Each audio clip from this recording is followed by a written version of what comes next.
بسم اللہ الرحمن الرحیم۔ ناظرین السلام علیکم، میں ہوں عنایت اللہ کامران اور حاضر ہوں آج کے پروگرام کے ساتھ۔ میرے آج کے پروگرام کا موضوع جماعت اسلامی کا بیانیہ ہے۔ جماعت اسلامی کو اگر دیکھا جائے تو بحیثیت پارلیمانی پارٹی اس کے پاس سینٹ میں ایک، قومی اسمبلی میں ایک اور اس وقت سندھ اسمبلی میں ایک نشست ہے۔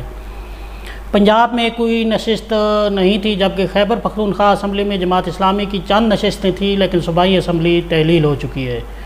2018 کے الیکشن کے بعد سیاسی جماعتوں کے بیانیوں کے ساتھ اگر جماعت اسلامی کے بیانیہ کا موازنہ کیا جائے تو پاکستان میں سب سے مضبوط ترین اور درست بیانیہ آپ کو جماعت اسلامی کا نظر آئے گا۔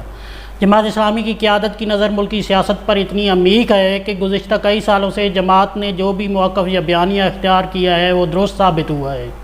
ماضی قریب میں پی ٹی آئی حکومت کے خلاف پی ڈی ایم تحریک عدم اعتماد پیش کرنے جا رہی تھی تو جناب سراج الحق صاحب نے اسے نہ صرف ملک و قوم کے لیے نقصان دہ قرار دیا بلکہ شہباز شریف کو یہ مشورہ دیا تھا کہ تحریک عدم اعتماد پیش کر کے آپ پی ٹی آئی کو زیرو سے ہیرو بنائیں گے اور خود پھنس جائیں گے۔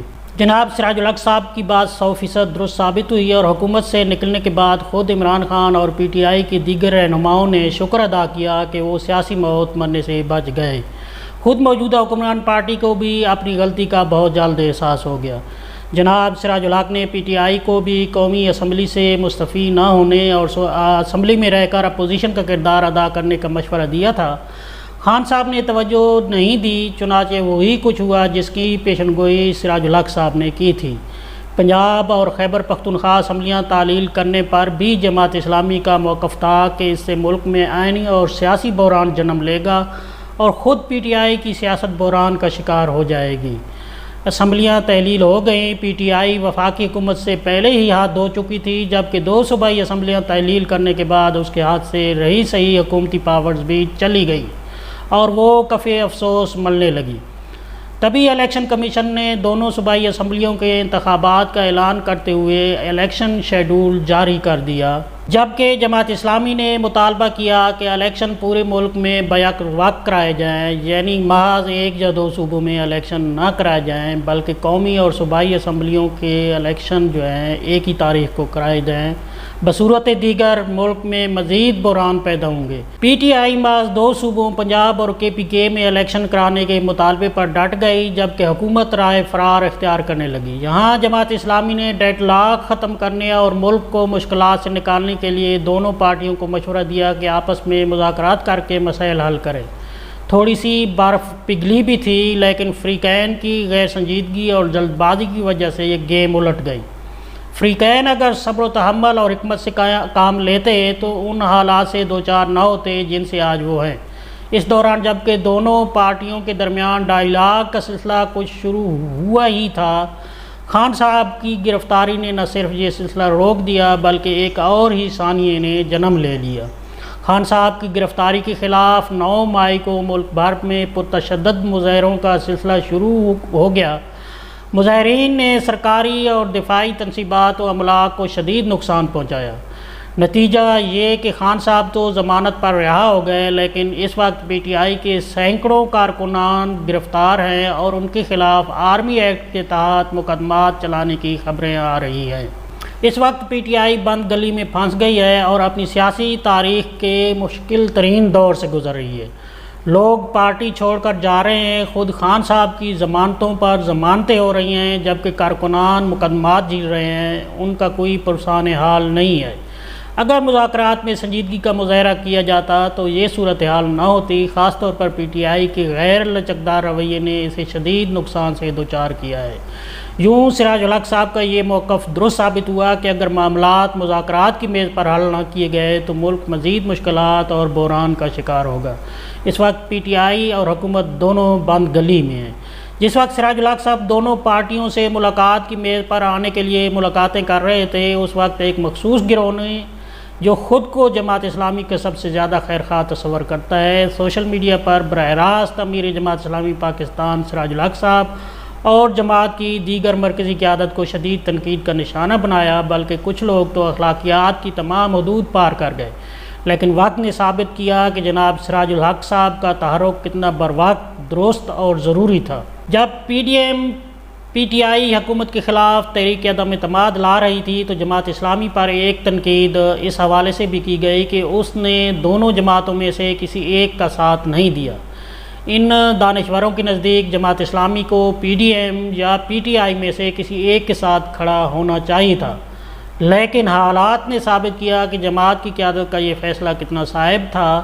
جماعت اسلامی نے اپنا دامن اس غلاظت سے بچا لیا جس کا شکار سابقہ اور موجودہ حکمران پارٹیاں آج ہو چکی ہیں۔ امیر جماعت اسلامی سراج الحق کو مولانا ہدایت الرحمان کی رہائی کے حوالے سے بھی شدید تنقید کا نشانہ بنایا گیا۔ خود کو عقل کل سمجھنے والے کچھ حضرات کا خیال تھا کہ جناب سراج الحق صاحب نے کارکنان جماعت کو لے کر اس طرح کیوں جارحانہ انداز اختیار نہیں کیا جس طرح 9 مئی کو پی ٹی آئی کے کارکنان نے پرتشدد مظاہرے کر کے خان صاحب کو رہائی دلائی۔ جناب سراج الحق صاحب نے قانونی راستہ اختیار کیا، سپریم کورٹ میں کیس دائر کیا اور مولانا ہدایت الرحمان کو رہائی مل گئی۔ 9 مئی کو پی ٹی آئی کے کارکنان نے ملک بھر میں جو کچھ کیا اور اس کے نتیجے میں جس طرح پوری طاقت سے ریاست حرکت میں آئی ہے، وقت اور حالات نے ثابت کیا ہے کہ یہاں بھی جیت جناب سراج الحق صاحب کی ہی ہوئی ہے۔ انہوں نے قانون کا راستہ اختیار کر کے اپنا مقصد حاصل کر لیا۔ ناظرین، سراج الحق صاحب کی سیاست، ان کے بیانیے اور پالیسی کو سنجیدہ حلقوں نے پسند کیا ہے اور اسے جماعت اسلامی کے بیانیے کی کامیابی قرار دیا ہے۔ میں نے اس حوالے سے میاں والی کے سینئر صحافی، سابق چیئرمین ڈسٹرکٹ پریس کلب میاں والی اور معروف تجزیہ کار چیف ایڈیٹر روزنامہ نوائشر جناب رانا امجد اقبال صاحب سے ان کی رائے جاننی چاہیے۔ وہ کیا کہتے ہیں، ملاحظہ فرمائیں۔ پاکستان میں جماعت اسلامی کی سیاست، طریقہ کار، ملک اور قوم کی بقا کے لیے جدوجہد یقیناً ہماری تاریخ کا ایک نمایاں باب ہے۔ جماعت اسلامی کے امیر جناب سراج الحق نے حالیہ بحران سے ملک کو نکالنے کے لیے جو کوششیں کی ہیں وہ کسی سے ڈھکی چھپی نہیں ہیں۔ پاکستان تحریک انصاف کو سراج الحق نے جو تجاویز دیں اور پرامن راستہ اختیار کرنے، آئین اور قانون کی بالادستی کے لیے جدوجہد کرنے کا مشورہ دیا۔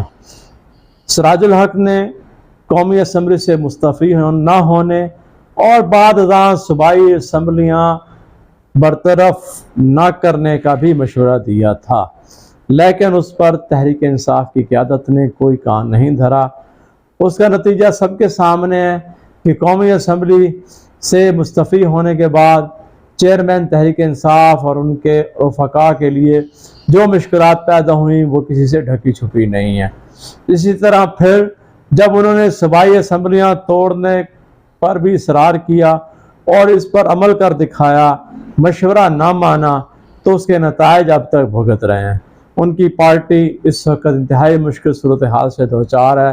محترم سراج الحق صاحب نے قبل ازیں پی ڈی ایم کی قیادت کو بھی مشورے دیے اور یہ کہا کہ ڈیڈ لائن ختم کر کے مذاکرات کا راستہ اختیار کیا جائے، آئین پر عمل کیا جائے، پی ٹی آئی اور دیگر اپوزیشن جماعتوں کو ساتھ لے کر چلا جائے، لیکن پی ڈی ایم اور ان کی قیادت نے ان مشوروں پر عمل کرنے کی بجائے انہوں نے اپنے اقتدار کو طول دینے کے لیے جو کوششیں کی ہیں۔ جماعت اسلامی کا کردار جو ابھر کر یہ سامنے آیا کہ جب گوادر میں مولانا ہدایت اللہ کو گرفتار کیا گیا اور غیر قانونی طریقے سے انہیں نظر بند کر دیا گیا، جیل میں ڈال دیا گیا، ان پر مقدمات بنائے گئے، تو جماعت اسلامی نے احتجاج کا راستہ نہیں اپنایا بلکہ قانون کی جنگ لڑی اور سپریم کورٹ سے جماعت اسلامی کو سرخرو ہونے میں کامیابی حاصل ہوئی اور مولانا ہدایت الرحمان کی رہائی ممکن ہوئی ہے۔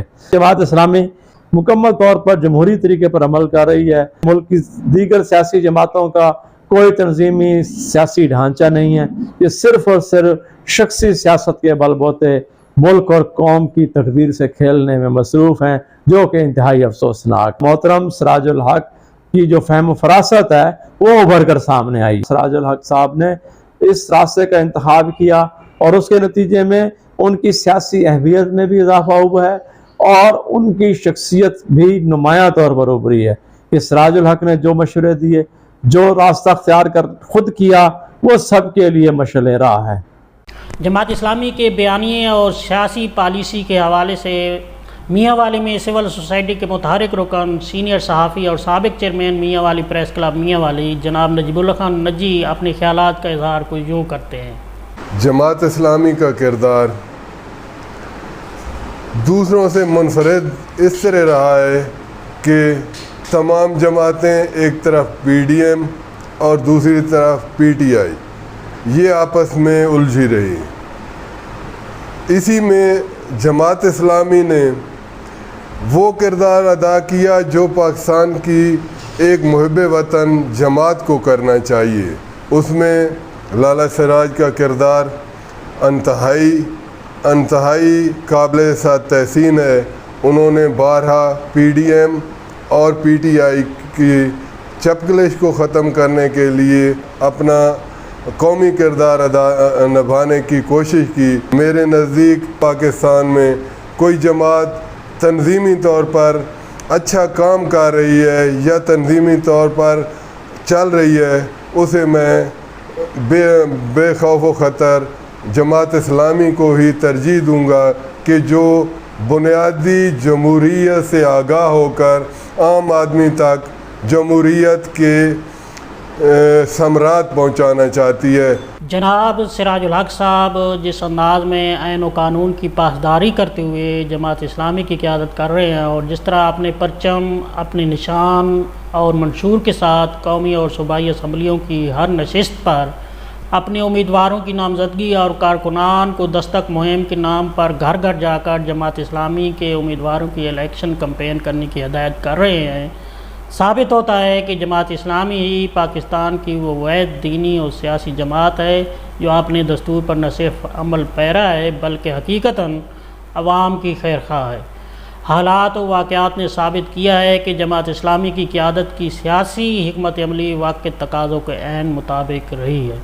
جماعت اسلامی اگر اپنی موجودہ پالیسی پر عمل پیرا رہتی ہے تو آنے والے انتخابات میں یقیناً جماعت اسلامی ایک سرپرائز دینے کے قابل ہوگی۔